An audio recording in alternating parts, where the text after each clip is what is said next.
दोस्तों good evening. आज की मीटिंग लगभग समाप्त हो चुकी है। ये मीटिंग आज सुबह 9 बजे शुरू हुई थी और अब लगभग 8 बजने वाले हैं। तो मीटिंग जब शुरू हुई तो हर ज़िले को बोलने का मौका उसमें दिया गया। सभी ज़िलों से जिसने भी वक्तव्य रखा, सबने हमारी जो स्टेट लेवल जो कमेटी है उसको बहुत बुरा भला कहा, उनको आईना दिखाया, उनकी कमियां उनको बताई। मेरे ख्याल से कोई भी ऐसी बात नहीं बची है जो आज सभी ने उस राज्य कार्यकारिणी को बताए बिना छोड़ी हो।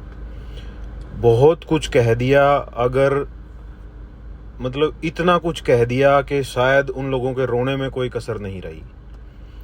तो सारा दिन यही ऊहापोह में समय बीतता गया। सभी साथी अपनी अपनी बात रखते गए। पानीपत ज़िले की तरफ से मैंने अपनी बात रखी। जो भी मेरे विवेक के हिसाब से मैं उन लोगों को समझा सकता था, बता सकता था या आगाह कर सकता था, वो मैंने किया। मेरे बाद अरविंद जी ने कुछ सुझाव हमारी राज्य कार्यकारिणी को दिए स्टेज से। उसके पश्चात शाम को स्टेज से ये हुआ कि एक कोई साथी खड़ा होके अपनी जेब में से प्रधान जी का इस्तीफा निकाल के कहता है कि जी प्रधान जी विक्रांत तंवर जी ने लिखित में अपना इस्तीफा दे दिया है और वो इससे अब अलग हो रहे हैं। तो महासचिव जी ने कहा कि नहीं, हम इस्तीफा नहीं देंगे, हम नहीं दे रहे हैं, कायर देते हैं इस्तीफा। इस तरह करके स्थिति जो है वो बिगड़ गई।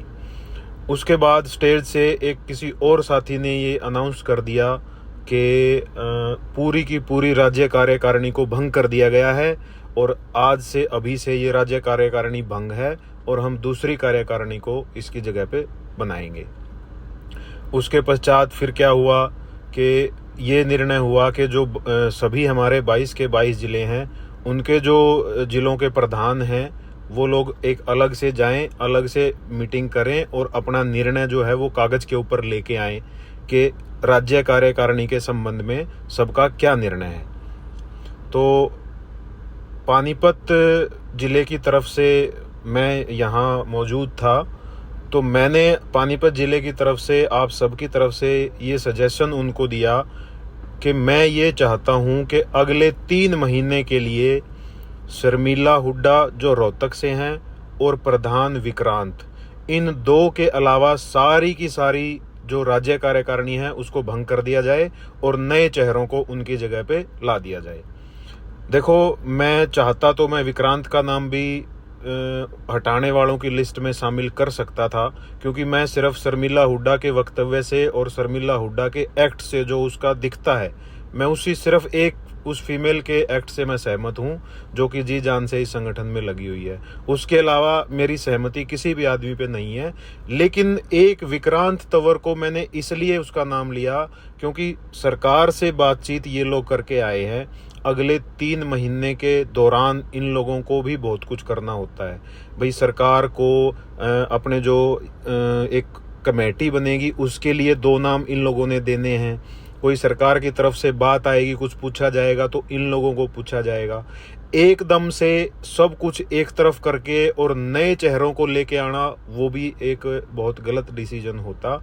इसलिए मैंने सिर्फ 2 आदमियों का सजेशन दिया था, प्रधान और हमारी शर्मिला हुड्डा रोहतक से।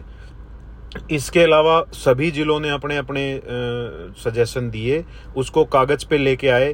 कागज़ पे लेके आने के बाद जो उसका कंक्लूजन निकल के आया, वो कंक्लूजन ये निकल के आया कि शर्मिला हुड्डा प्रधान, उप प्रधान और ये करण सिंह मोगा जी महासचिव, और इसके अलावा 3-4 नाम और, कुल मिला के 6-7 लोग ऐसे निकले कि इन लोगों को ही अभी राज्य कार्यकारिणी में रखा जाए, बाकी सबको राज्य कार्यकारिणी से बाहर कर दिया जाए जितने भी हैं।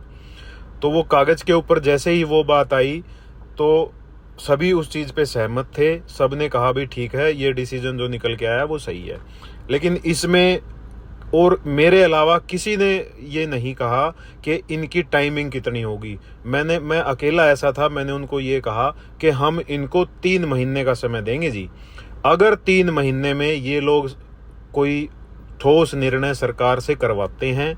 ये जो हमारी पेंडिंग मांग है, छुट्टियां वगैरह जो कटनी हैं, या अभी जो धरने पे स्ट्राइक पे जो लोग बैठे थे उनका ड्यूटी पीरियड काउंट होगा नहीं होगा, ये सारे डिसीजन भी तो सरकार से करवाने हैं ना इनको। तो मैंने अकेले ने ये कहा कि इनको सिर्फ 3 महीने के लिए प्रधान, उप प्रधान, महासचिव और ये रखा जाए। 3 महीने के बाद इनको भी हटा के एक नई कार्यकारिणी का गठन किया जाए, चाहे ये लोग उसमें दोबारा से आ जाएं, लेकिन एक बार पूरी की पूरी कार्यकारिणी को भंग किया जाए। तो मैंने जो उनको कहा वो सारे 21 के, मेरे अलावा जो 21 जिले बच गए, 21 के 21 उस बात पे सहमत थे और उन्होंने कहा ठीक है जी, हम आपकी बात मानते हैं और हम वहां जाके यही बात बोल लेंगे। तो स्टेज से जो जींद से प्रधान थे साथी, उन्होंने जो ये डिसीजन निकल के आया था ये अनाउंस कर दिया गया है और इन 7 लोगों की एक राज्य कार्यकारिणी बच गई है, बाकी सारी राज्य कार्यकारिणी भंग हो गई है।